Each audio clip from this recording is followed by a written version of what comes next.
2 days after Russian troops crossed into Ukraine, Western leaders made what they believed was a masterstroke decision.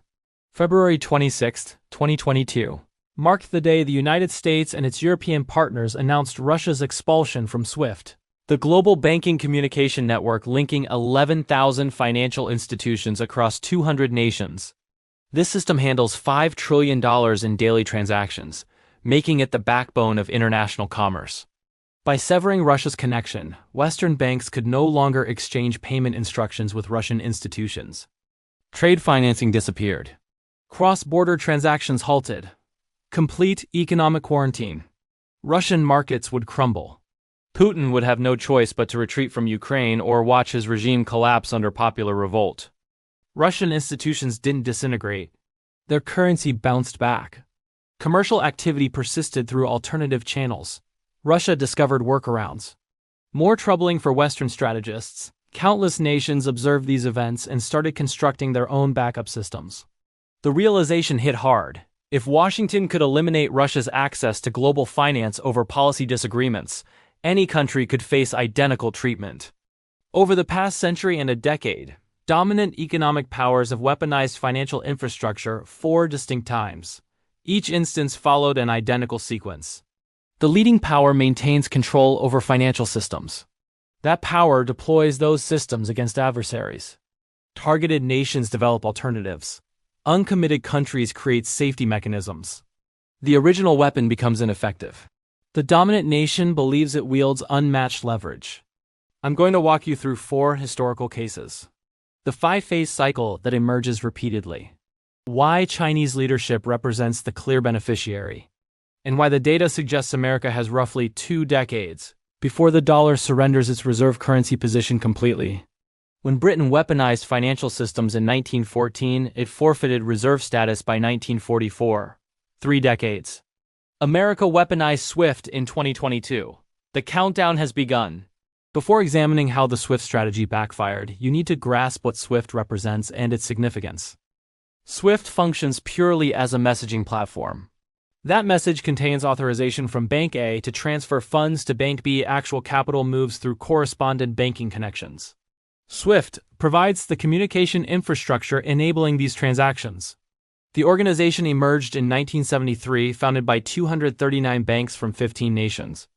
SWIFT introduced standardized messaging, established security frameworks, and transformed cross-border transactions into rapid, dependable operations. By 1977, the system processed 10 million messages annually. Here's the crucial element making SWIFT formidable. Its headquarters sit in Belgium, ostensibly neutral territory, yet American and European banks dominate its governing board.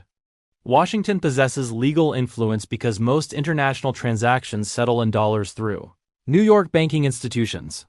This dynamic enables American authorities to pressure SWIFT into excluding specific countries or banks. American policymakers deployed this weapon previously. In 2012, Washington pressured SWIFT to sever connections with Iranian banking institutions. The impact on Iran proved catastrophic. Oil export revenues plummeted because purchasers couldn't process payments. Iran's economy shrank 9%.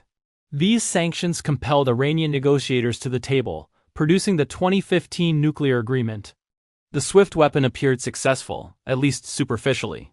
However, Iran spent those years constructing alternative payment mechanisms, establishing barter systems, utilizing cryptocurrency, conducting non-dollar commerce with China, Russia, and Turkey. When sanctions resumed in 2018, Iran weathered the storm more effectively, having reduced SWIFT reliance. This affected the world's 11th largest economy, a massive energy supplier, a nuclear-armed state, and a permanent Security Council member. Removing Russia from SWIFT transcended economic warfare. It declared that America's controlled financial architecture could exclude any nation for political motivations. Cross American interests and you forfeit global financial system access. Your reserves face freezing. Your banks face isolation. Your economy faces strangulation. This generated an existential dilemma for every non-Western nation. Do you accept perpetual exposure to American financial dominance? Or do you construct alternatives? Most selected the latter option. This pattern has repeated 4 times across the last 100 years. First case. Britain, during the Great War, London's financial district represented the epicenter of international finance. When hostilities commenced in August 1914, British Parliament enacted the Trading with the Enemy Act.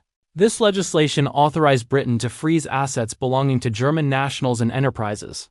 Britain seized German-controlled businesses, banking accounts, vessels, and properties throughout the British Empire. This action was unprecedented. International finance had traditionally remained separate from military conflicts. Warring nations battled on front lines while honoring financial obligations. Britain shattered this convention. The immediate consequences for Germany proved devastating. German corporations forfeited worldwide assets. German financial institutions couldn't access London markets. German commerce collapsed entirely. Britain assumed this provided decisive advantage. However, neutral observers learned a perilous lesson. Your capital in London wasn't secure unless Britain approved of your government's policies. They accumulated gold holdings. They opened accounts in New York, Paris, and alternative financial centers. America benefited tremendously. New York banks captured business previously flowing to London. By 1920, America held larger gold reserves than Britain. By 1944, at the Bretton Woods Conference, the dollar officially supplanted the pound as the world's reserve currency. Britain's financial weaponization in 1914 initiated a 30-year descent from dominance to marginalization. The cycle. Britain controlled the system. Britain weaponized it. When Iranian revolutionaries seized American hostages in November 1979, President Carter froze all Iranian assets in American banks, totaling approximately $12 billion, including $8 billion in deposits and $4 billion in additional assets. This represented the largest asset freeze in recorded history at that moment. Yet the freeze produced unintended ripple effects. Not through military invasion. Not through financial default. Simply through executive action. Your sovereign wealth wasn't truly sovereign if denominated in dollars held in New York. Throughout the 1980s, OPEC countries diversified reserves. They decreased dollar holdings from roughly 85% in 1977 to approximately 71% by 1991. They established accounts in London, Zurich, and Singapore, avoiding concentration in New York. Saudi Arabia, Kuwait, and UAE all reduced American Treasury holdings. The Iranian freeze succeeded tactically. Hostages gained release in January 1981, partially due to economic pressure. Every nation understood they required diversification. America gained leverage over Iran but sacrificed trust from everyone else. Third case. America and Russia, 2014. When Russia annexed Crimea in March 2014, Washington imposed focused sanctions. Russian banks confronted restrictions. However, Russia wasn't disconnected from SWIFT. The sanctions were calibrated. Sufficient to signal disapproval. Insufficient to force Russia into complete alternative systems. From 2014 through 2022, Russia methodically reduced dollar dependency. Russia expanded gold reserves from 1,000 tons in 2014 to 2,300 tons by 2022. Russia developed SPFS, the System for Transfer of Financial Messages, its proprietary SWIFT equivalent. Russia negotiated trade agreements with China, India, and others permitting payment in rubles, yuan, or rupees instead of dollars. Putin openly stated in multiple speeches from 2014 to 2022 that Russia was diminishing dollar exposure because dollar reserves were insecure. Western analysts dismissed this as empty rhetoric. Russia is too integrated into the global economy. They cannot decouple. Yet Russia was serious. When 2022 sanctions struck, Russia was prepared. Investment departed. However, the sanctions also provided Russia time and motivation to construct alternatives. Instead, America selected a middle approach that telegraphed intent while permitting preparation.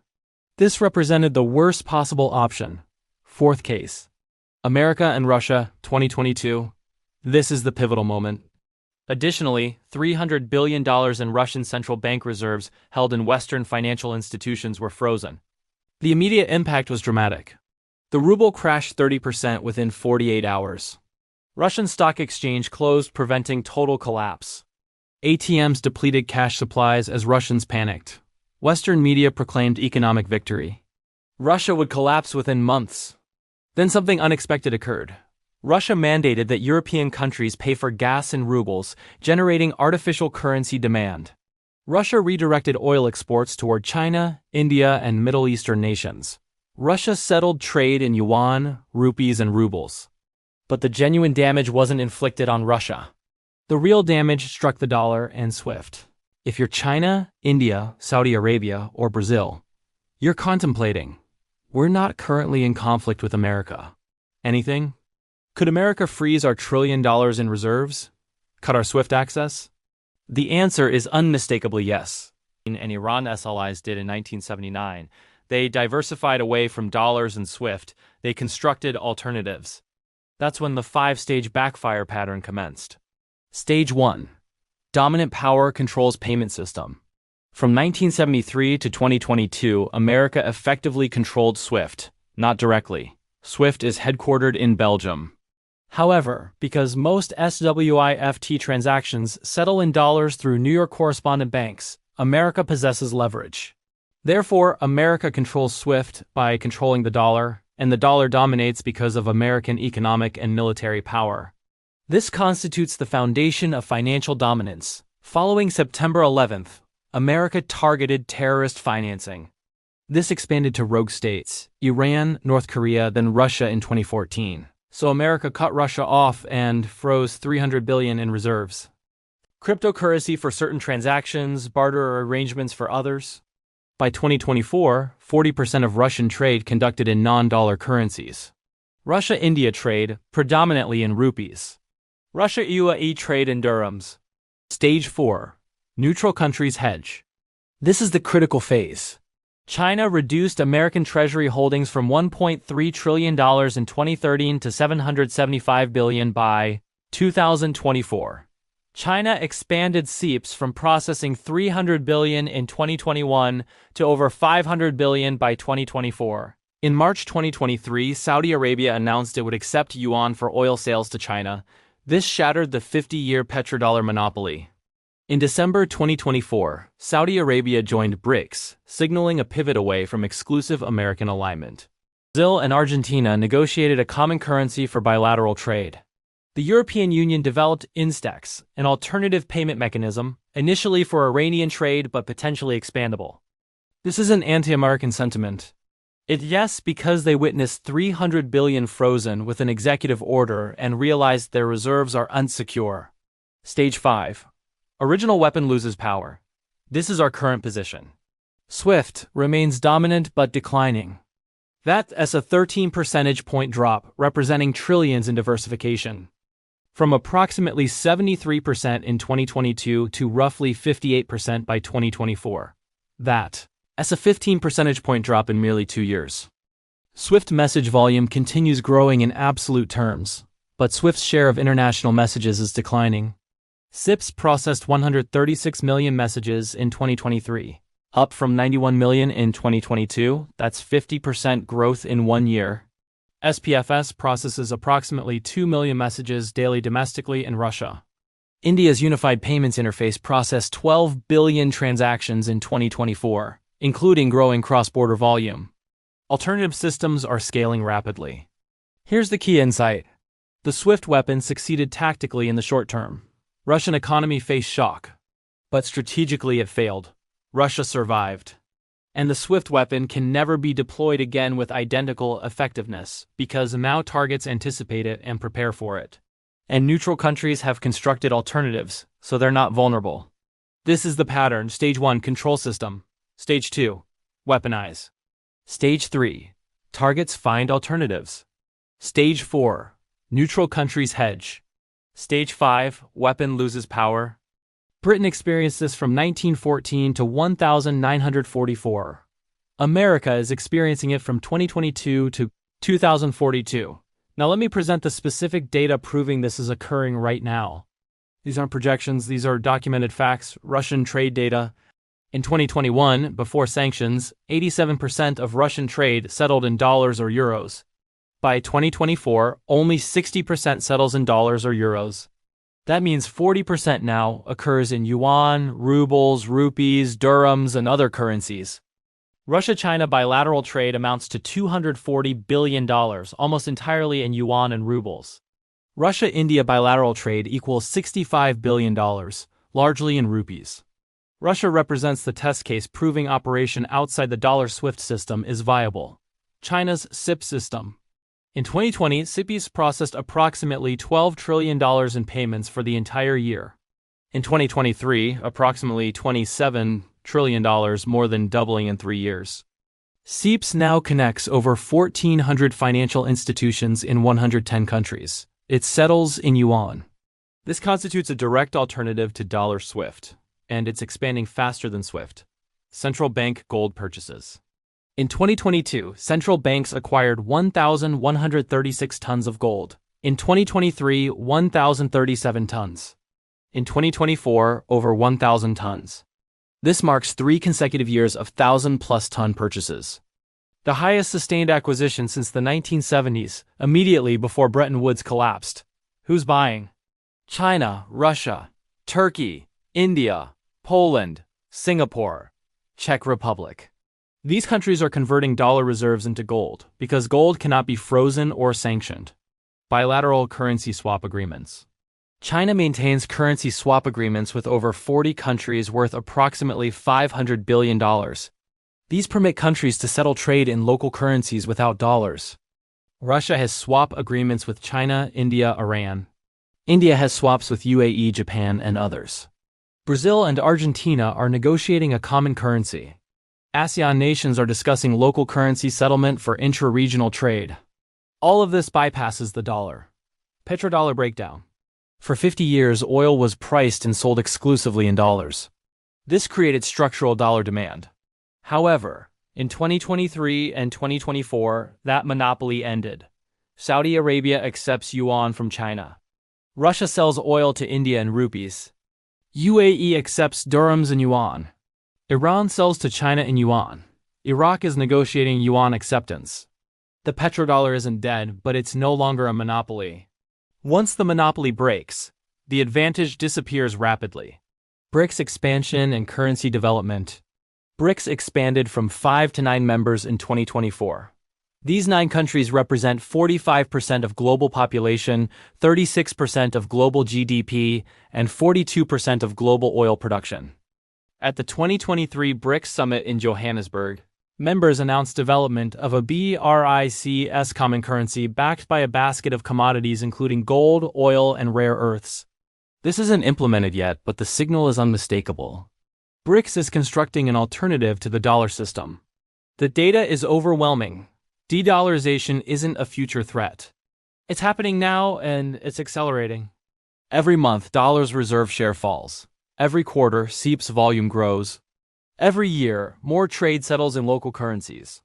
The SWIFT weapon destroyed the dollar's monopoly. Now let me outline the timeline. How long does America have before the dollar loses reserve status? We can estimate by examining Britain's decline. In 1914, Britain weaponized finance by seizing German assets. In 1944, at Bretton Woods, the dollar formally replaced the pound as reserve currency. That's 30 years from weaponization to replacement. However, Britain also fought 2 world wars that devastated its economy. The financial weaponization alone didn't destroy the pound. It was weaponization combined with world wars and economic mismanagement. America isn't fighting world wars. America's economy remains the world's largest, so the decline might be slower. Yet modern technology accelerates everything. In 1914, constructing alternative payment systems required decades. In 2024, CIP peeled from $12 trillion to $27 trillion in 3 years. Digital payment systems can scale exponentially, so the decline might be faster. My estimate? Based on historical patterns and current acceleration, 15 to 25 years from 2022. That positions dollar reserve status collapse somewhere between 2037 and 2047. Not eliminated entirely, but no longer dominant. Dollar's share of reserves falls from 58% today to perhaps 35 or 40% by 2040. Still significant, but not hegemonic. Euro might constitute 25%, yuan 20%, gold and others 15 to 20%. A multipolar currency world. The trajectory is already established. Dollar's share of reserves fell 13 percentage points from 1999 to 2024. That's 25 years. At that rate, another 13 percentage points reaches 45% by 2049. However, the rate is accelerating. The last 2 years witnessed a 4 percentage point drop. If that accelerates, we reach 45% by 2035. The timeline is 10 to 25 years. Not centuries, not generations. 1 or 2 decades. Here's what that means practically. Right now, America can run unlimited budget deficits because the world requires dollars for trade and reserves. Foreign countries purchase American treasuries to acquire dollars. This permits America to borrow $2 trillion annually at low interest rates. America exports inflation through dollar dominance. When dollar share of reserves falls below 40%, this advantage disappears. Foreign demand for treasuries collapses. American interest rates spike, budget deficits become impossible. America must balance its budget or face inflation. The American standard of living, which depends on importing more than we export and paying with printed dollars, becomes unsustainable. This is the end of the free lunch. Now let me identify who wins and who loses. Who wins? China wins massively. China is the obvious successor to American financial dominance. China has the second largest economy, the largest manufacturing base, the largest trade volume, and increasingly the reserve currency. CIPS is China's SWIFT. Yuan is becoming a reserve currency. China holds massive gold reserves. Chinese technology companies, Alibaba and Tencent, provide payment infrastructure rivaling Western systems. As the dollar declines, the yuan rises. China doesn't need to militarily defeat America. China just needs to wait for the dollar to collapse under its own contradictions, accelerated by American financial weaponization. Russia wins strategically. Russia is economically smaller than China, but Russia proved you can survive SWIFT disconnection. This demonstration effect is crucial. Every country that feared American financial power now knows there's an alternative. Russia's survival destroyed the myth of American financial omnipotence. Russia has strengthened ties with China, India, Iran, and others. Russia is no longer isolated. It's the center of an alternative bloc. BRICS nations win. Brazil, India, South Africa, and the new members Saudi Arabia, UAE, Iran, Egypt, Ethiopia, all benefit from a multipolar currency system. They gain leverage. They can play America, China, and EU against each other. They're not trapped in dollar dependence. India is the clearest example. India maintained relations with Russia despite American pressure. India purchased Russian oil at discounts. India settled in rupees. India faced no serious consequences. This is the future for middle powers. More autonomy. Less American dominance. Gold wins. When countries lose trust in fiat currencies, they acquire gold. Gold purchases by central banks are at 50-year highs. Alternative payment systems win. CIPS, SPFS, UPI in India, PIX in Brazil. Cryptocurrency exchanges. Any system permitting non-dollar, non-SWIFT transactions gains market share. Financial technology companies in China, India, Russia, and elsewhere benefit from diversification away from Western systems. Now who loses? The United States loses hegemony. Not immediately, not catastrophically, but gradually and irreversibly. The dollar's reserve status is the foundation of American power. It enables unlimited deficit spending.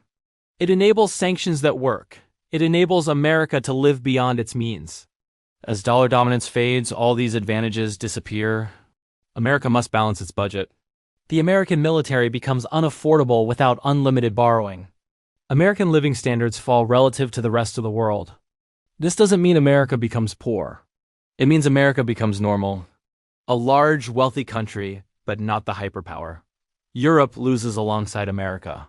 European countries tied themselves to the American dollar system. They joined American sanctions against Russia. They froze Russian reserves. They cut Russia from SWIFT. This aligned Europe with American policy but also tied Europe to dollar decline. The euro could be an alternative to the dollar, but Europe hasn't pursued that aggressively. Instead, Europe followed American leadership. As the dollar declines, the euro doesn't automatically rise. The yuan does. Europe becomes economically subordinate to both America and China. SWIFT itself loses relevance. SWIFT is a Belgian company, but it's perceived as a Western instrument. As countries diversify away from Western financial systems, they reduce SWIFT usage. SWIFT won't disappear, but it becomes one of several payment messaging systems instead of the dominant one. SWIFT's revenue derives from transaction fees. As volume shifts to SEPs, SPFS, and other systems, SWIFT's business model weakens. Dollar holders lose wealth. Anyone holding dollar-denominated assets, treasury bonds, dollar bank accounts faces devaluation. Not hyperinflation, not overnight collapse, but persistent 5 to 10% annual inflation. As the dollar loses purchasing power relative to other currencies and gold, a treasury bond paying 4% interest but losing 7% to inflation and currency devaluation delivers a negative real return. Investors flee to other assets. This accelerates dollar decline. American consumers lose purchasing power. America imports more than it exports. The trade deficit is approximately $800 billion per year. This is sustainable only because foreigners accept dollars. When they don't, America must export more or import less. That means fewer goods, higher prices, lower living standards. The typical American household accustomed to inexpensive Chinese goods, cheap foreign oil, cheap imported everything, faces prices rising 20 to 30% over a decade as dollar loses reserve status. The timeline is established. The SWIFT weapon was deployed in 2022. That triggered the 5-stage backfire pattern. We're currently in Stage 4, neutral countries hedging. Stage 5, weapon loses power, is beginning now. By 2030, dollar share of reserves will likely fall to 50%. By 2040, perhaps 40%. America will still have the largest single currency share but no longer dominance. This is a multipolar currency world, and America will be weaker for it. Let me conclude with this. The SWIFT weapon looked formidable. In February 2022, Russia cut off, reserves frozen, maximum pressure. But financial weapons are like nuclear weapons. You can only deploy them once. After deployment, everyone constructs defenses. Russia built alternatives. China accelerated SIPs. BRICS expanded. The petrodollar broke, and now the SWIFT weapon is obsolete. Because anyone America might target has already built alternatives or is constructing them now. America could have maintained dollar dominance through economic strength, free trade, and rule-based systems. Instead, America chose financial weaponization. Freeze assets, sever SWIFT, use the dollar as a coercion tool. This succeeded tactically against small countries like Iran. But against Russia, it backfired. And the backfire is systemic. It's not just Russia departing the dollar system. It's half the world. Britain weaponized finance in 1914. Lost reserve currency by 1944. America weaponized SWIFT in 2022. The pattern suggests America loses dollar dominance by 2042. Maybe sooner because technology accelerates everything. This isn't prediction. This is pattern recognition. Financial weapons always backfire. The dominant power believes it's exercising ultimate leverage. But it's actually teaching the world to construct alternatives. And once alternatives exist, the original system loses power. The SWIFT weapon destroyed SWIFT's monopoly. The dollar weapon destroyed dollar hegemony. And the country that benefits most is China, the patient rival that observed America destroy its own advantages. China didn't defeat America militarily.